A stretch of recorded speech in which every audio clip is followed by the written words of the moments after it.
Hi there, Ty from GenerEOS here. I've been in the USA the last week where I've been to Washington DC to meet the other EOS BPs to attend the Block 1 announcement. I've also been in San Francisco where we've been at the Tulip conference and met with the other BPs during the BP Summit. That's been awesome, lots of shared ideas, lots of friends and connections made, and hope to continue those friendships moving forward. Today I'm going to show the live cross that I did to the EOS Australia party that was hosted by GenerEOS and EOSphere, and it shows all the delegates who were there, and they'll share their thoughts and opinions about the Block 1 announcement with you. Hope you enjoy it. Hey Ty, we can see you. Can you hear us? Huh? Can you hear us? Can you Hello? Okay, yes, Can you give us a thumbs up if you can hear us? Okay. Got a few luminaries lined up here. We can't really hear you, so we're just going to talk. We are first speaker. So what did you think of the voice social media? Hey Russ, hi, how are you? Other side of the world here. I think that it's fantastic to see another mechanism. So we just walked out of the event. Obviously, there were like 5 big announcements. Obviously, YubiKey having also the voice platform seemed pretty awesome. I'm excited to give it a go. But I think now we're kind of milling around, networking with all other block producers from around the world.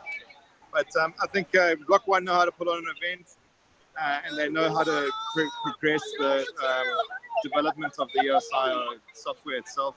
And we're excited to get some of these things in motion. Some of the technical tweaks, for instance, the EOSI VM. It's going to make it a bit quicker to sign blocks, probably a little bit more stability, meaning more transactions per second as well. And the compiler, it's going to be 12 times faster? faster? 12 times faster for the WebAssembly. Yeah, that'll be great. But yeah, I think the big news tonight that was leaked a bit earlier is that voice platform.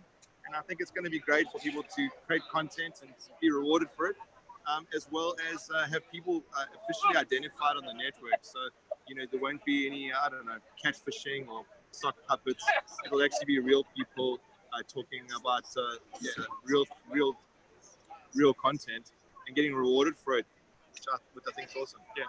So we can have one question for us. Yeah, so we saw you guys having a big party. What's our audience reaction over there? I think that everybody's positive. I think a lot of people flew very long distances to come here for an event that was, the announcement part was probably pretty quick. It was like 15, 20 minutes. So they probably thought a little bit more. But I think as we unpack some of these enhancements and some of these products that are being brought out for Block 1, I think it's all in all a positive event. All right, cool. Yeah. Thanks, Ross. We'll talk to some other delegates. Hey there. So I've got Ash and Brendan and Zane. So say hi. Hey, what's up, guys? Hey guys, how are you? Say hi, guys. Hi. Hey. freedomproxy.org. I'm the host of EOS Radio, and I just launched tokenyield.io to track and manage blockchain dividends. So yeah, thank you. So what did you think about the announcements tonight? I really appreciate it because it was very fundamental, right? And so a lot of people were looking to have the sky blown off, but before we can blow it out to the moon, we have to develop all the fundamental aspects so that we can build on top of it. And 2 of those fundamental aspects are finding ways for liquidity and capital to come into the EOS place ecosystem, and we do that. They've announced partnerships with Coinbase, which I think is very, very intelligent, and also security. It doesn't matter if you can get $1 billion or $5 or $10 or $20 billion into your system if users don't feel confident on being able to secure their wealth.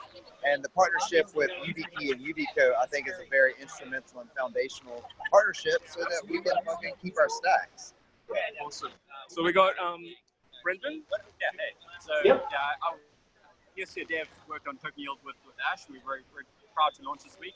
And my thoughts on the sort of what we've seen is the EOS 2 is fundamental in speed. We always want speed going better. And in terms of the voice, what really struck to me was that whole being able to, if you feel confident in your comment, you make a comment and you voice it up, knowing somebody else is going to appreciate your comment and they're going to voice it up further, and you're going to get your funds back. So it's basically backing up your own thoughts. If you feel committed to your thoughts, push it up there, and if the community or whatever appreciates it, you're going to get your funds back and get rewarded for that. Yeah, it's literally like put your money where your mouth is. Like everybody's got a big mouth on social media, but it's about time that people are able to put their money where their mouth is, because I'm tired of seeing every troll like put ridiculousness on social media, and people that have actual good high quality research comments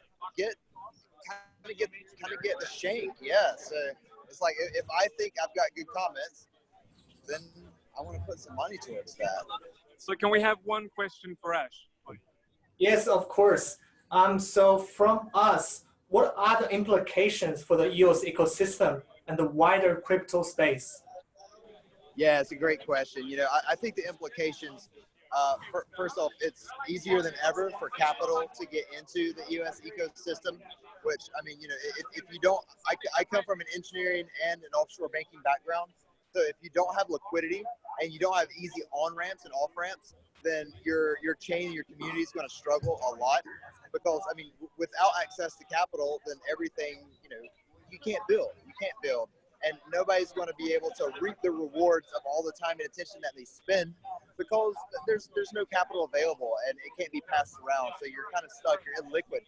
So the liquidity offered by the partnerships, the fiat on and off ramp specifically, those partnerships are going to produce, you know, a lot of gains for people. Not necessarily just gains in like, oh, we're going to the moon, etc., but gains in the sense that there's capital available and that we can invest in this stuff. For the technological side, I think the big thing that I took away is that people, like, the Bitcoiners are wrong, right? I mean, the idea that everybody has to perfectly manage your private keys is so difficult, and it's not where we're at. I mean, a lot of us use LastPass, and passwords suck, and they're hard, and everybody gets hacked, and it's terrible. But the idea that you can have a hardware two-factor where you never have to manage, you may never know what your private key is. That's going to give the confidence and security to onboard, you know, 10, 100 million people around the world for non-technical people, which is the real key right now. So yeah, I think that's really significant. I mean, it's easy to get wrapped up in the flashiness.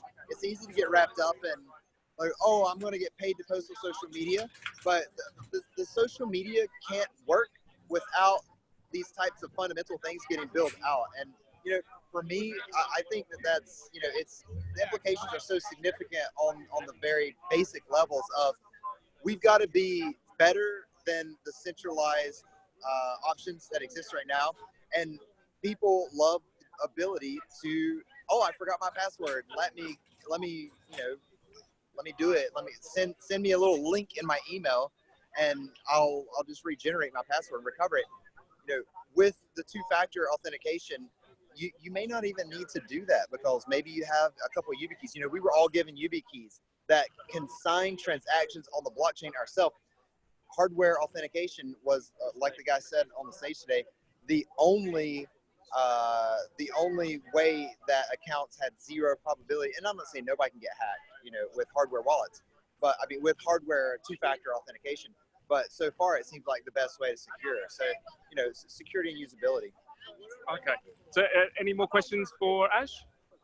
Do you have any questions from the audience? Yes. Yes, there's one question. Yep. Yeah, go ahead. Well, we have to go forward here for the microphone. Is it here? Yeah. Hey Ash, how are you, man? It's Crypto Tim. Hey mate, how are you? Good. Yeah, thanks. Yeah, good. So we're talking about like being able to be paid on this new voice platform for our social interactions, but you can't actually sell the voice token. It's only used internally at this stage to boost your post that's on there. Now, I know this is a big deal because this is so-called the proof of life protocol. that's giving people humans only access to this social media platform. So it's kind of revolutionary in that stage. But we're not actually seeing a way where we're technically getting paid. We're just accumulating the voice token, which is only used to kind of boost posts. So Dan said that there's going to be more things coming in the future in terms of things that you are able to do with that voice token.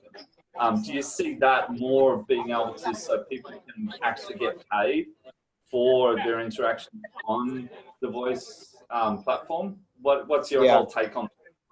Yeah, I mean, so, and I'm sorry that everyone just got a nice view of my inner eardrum there, but it's really loud, and I'm trying to figure it out. But look, voice tokens will be on exchange, and they will have a price, and people will be able to buy them at some point. I mean, there's no way that they create these tokens and make them like non-transferable other than using the platform. It just doesn't make any sense. Dan's too free market than that. So you will be able to buy additional voice. Look, I don't have any more insights into Block One than any of you have, right?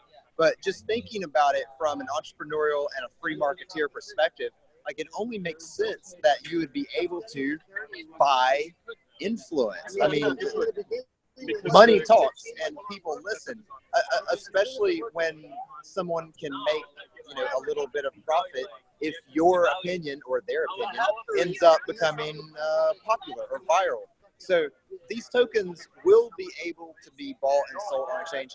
If I'm wrong, then I'm wrong, and put this on the blockchain and everyone can harass me and make fun of me for this. But yeah, they don't have a pre-mine, they don't have any pre-sale, and I appreciate that because Dan learned a lot of lessons from Steam. I interviewed Ned Scott back in June of 2016, a month or two after Steam launched, and it was a real mess, and all the whales created censorship that Dan hated. But that said, there is a lot of, he respects the market so much, and I'm not speaking on Dan's behalf here, okay? I'm speaking from understanding the philosophy of being a free marketeer, and you will be able to buy these tokens and promote your stuff. And look, if you think you've got good ideas, then maybe you don't have to buy a bunch of tokens to promote your stuff. But if you don't have a big following, then you can buy these tokens and you can promote your stuff, and it's an opportunity for you, a minnow or a small person that doesn't have a big following, to get your freaking ideas out there and to put your money where your mouth is. And if they are good, then you're going to find people that agree with you and want to promote your cause. Like my cause is Build Freedom. If you think that Build Freedom is an awesome thing, then you may want to support that cause. And look, we can all make money from it and support it. So hey, we got somebody that wants to peep in here. Okay, so that's really good. I hope Ash, you can join us for one of our next meetups for our State of EOS chats. And I want to give a shout out to EOS Dev. I couldn't have built tokenyield.io without them, and they're really amazing. So yeah, thank you. Hey guys, so I'm stealing the camera quickly, and I'm going to do a cheeky one. Give me a second. I'm walking over here. Brock, hi. So we actually have EOS Sydney. So EOSphere and GenerEOS have done a meetup. And there's everybody there. Guys, this is Brock Pierce. Hey, how are you? Hey. Are you guys in Melbourne? Sydney. Where Sydney. Sydney. Sydney in the house. DC in the house. Love everything that you're doing. We love the Aussies. Yeah. We're very jealous. We wish we were there, Brock. Yeah, to the moon. What's the next big project? Own your data. Own your future. Own your we're taking our voices back. Woohoo! So I just did a cheeky there. He didn't know I was coming. Hold on, I'm going back to the team now. Wait. Gotta go up some stairs. Give me a second. And well done. Thanks, Shelley. That was quite the scoop, wasn't it? So I'm going to be from EOS Sweden now, and hello everyone. Nice to meet you. How are you guys? Thumbs up if you can hear me. So Vahid, what did you think about the presentation tonight?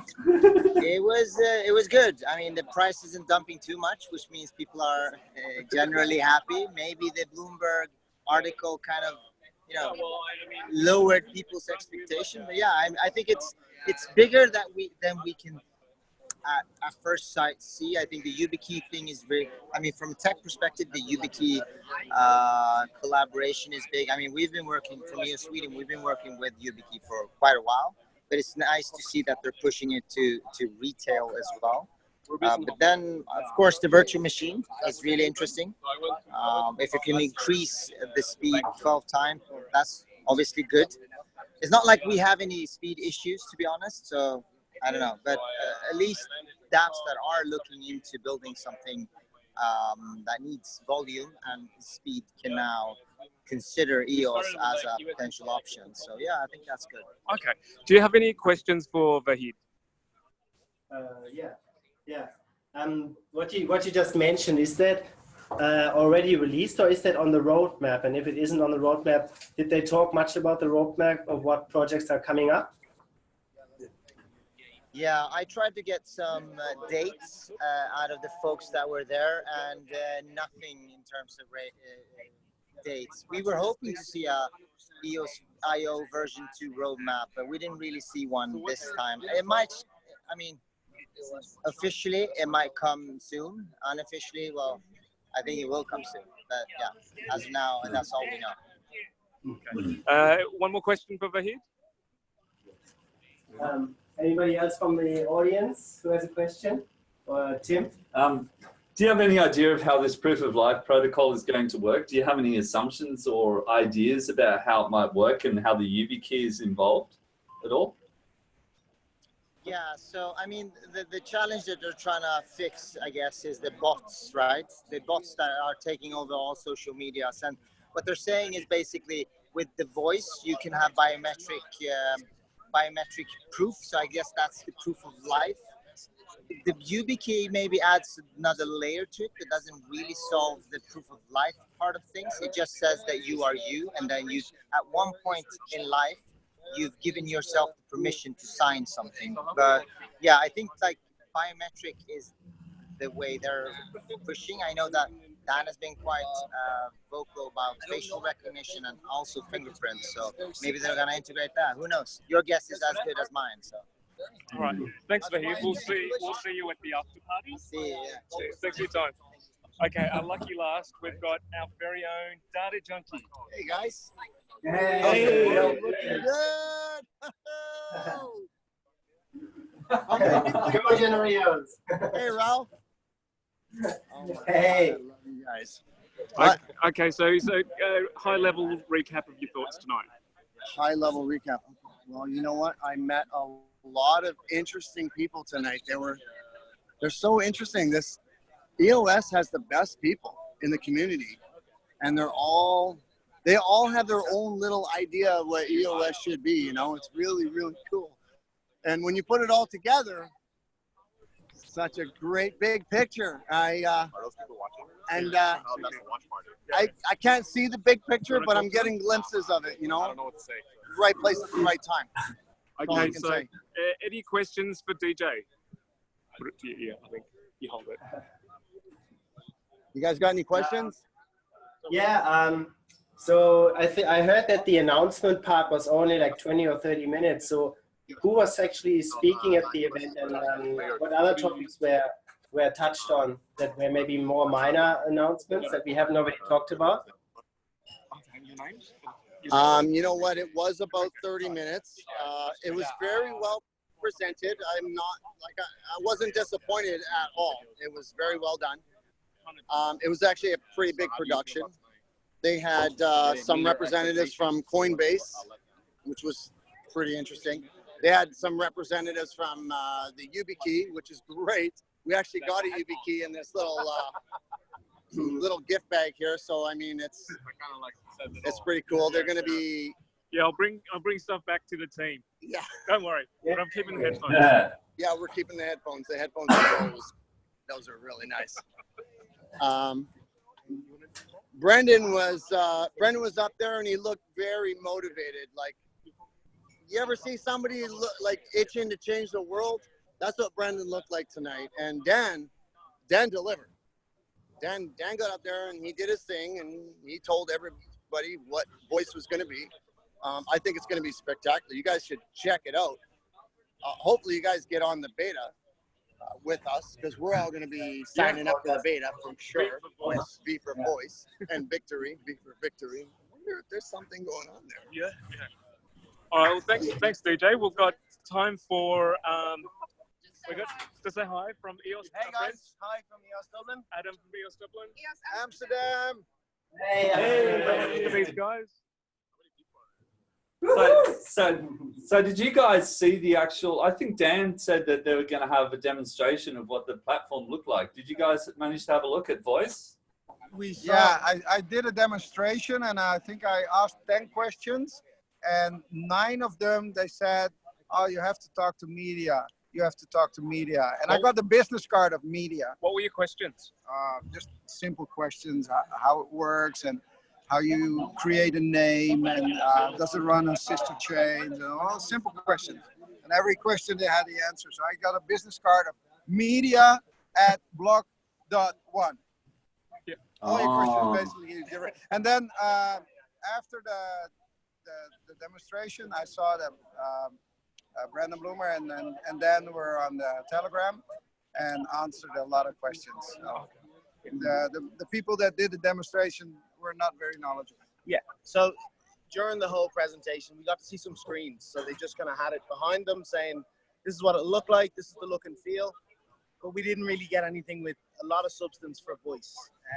Look, it was still exciting. I'm curious to see what the marketing plan is going to be. It's a tough sell. The typical reaction of the technical people was, I don't know. And the reaction of all the marketing, all the legal, all the non-technical people were, wow, I want this, I can sell this. Yeah. Which maybe that's bridging a gap, so who knows? Who knows? But anyway, I appreciate the time, guys. You guys take care. Enjoy. Cheers, man. Hello from EOS Tribe. Thank you. Thank you, guys. Yes, Costa Rica, go out there and go surfing, guys. Excellent. Do you have any questions for EOS Costa Rica? Do you guys have any more questions? We might have one more. What's in the swag bag? What's in the swag bag? I can't hear. Sorry, guys. What's in the swag bag? Hello? So a question for Eugene. Okay. What's in the swag bag? What's in the bag? What is the swag bag? That's just Block One headphones, and honestly, I haven't opened this, so it's just new. It's a voice t-shirt. Voice t-shirt. Oh, t-shirt. Voice t-shirt. Yeah. And we got a YubiKey. Oh yeah, we're supposed to get one. Yeah. So I hope I got one. Yeah. So do you have any technical questions for Eugene? He's a high tech guy. So, what do you think is the next block level technology improvement that Block One is working on? Did they give any hints? Well, they pretty much gave a hint on voice as a social platform, as a new social platform, which replaces like Facebook, right? But the idea is good, and I like the idea and the promise. The difficult part is execution and getting critical mass, getting enough users on board to get enough traction as a social platform. That's where the difficult part comes, and it remains to be seen how successful Block One will be to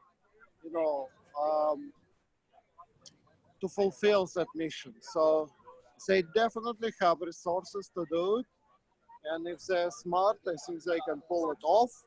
But again, it's a very big question mark. It remains to be seen, right? So that's where we are. Okay, so we got time for one more lucky last question for Eugene, and then yeah. Anyone here has a question from the audience? I just signed it because I did. Well, maybe if nobody else has a question, I just ask a geeky question about the Ricardian contracts. Was that a big topic at the event and trying to make that user-friendly? Public level. Ricardian contracts? recording contract. To be honest, it wasn't a big topic at an event, so it's hard for me to comment. So we are at a kind of realization that some of the rules that can be written in recording contracts, if they cannot be enforced, then they lose all the meaning. That's the situation we had with the first version of US Constitution, right? If you cannot enforce certain rules, then the Constitution is losing all the meaning. And same applies to recording contract. So I see every legal, every country has certain jurisdiction, and they have a legislative part, and they also have an executive side, and they have an enforcement. You cannot have you cannot have a legislature, you cannot make rules in the country that you don't have a police to enforce, right? So, and that's the situation we ended up in blockchain and US blockchain in general, is that we had a constitution with rules which were written with good intentions, but if you cannot enforce them, then they're as good as nothing. In fact, create more problems than good. And I see the same issues with recording contract. It's insanely complicated when it comes to a smart contract and international environment and different. You cannot ignore legal laws in every jurisdiction your customer is. And that's what makes the whole area is very complicated and kind of gray area, So we have not discussed it at this particular event, but we will have discussions, I'm sure, and legal discussions at a TULIP conference that is coming out in San Francisco, and we will have a full week for discussion for very critical questions currently in the US community. Many, big players in the community who are coming into that event. We are one of the major sponsors for TULIP conference. And so we will discuss this topic among others as well. So we will see what comes out of it. All right, thanks, Eugene. So hopefully we're at Tulip Festival with you. So we'll do some more videos for the community, so you can check that out on our YouTube. And I'm going to pass over to, thanks, pass over to oh, we're not allowed to? No. Okay, all right. Yeah. Can you say hi? Just say hi, Sydney. Hi, Sydney. Hi, Sydney. Okay, bye. Bye. Who was it? Who was it? Yeah, all right. Yeah. So we wind up? Sign up. Yeah. Yeah, so here's Ty and Shelley at the B1 conference in DC. Great talking to you, and can't wait to get back to Sydney and to meet you, see you in person. See you guys. Have a great party. Thanks. Bye. See you all.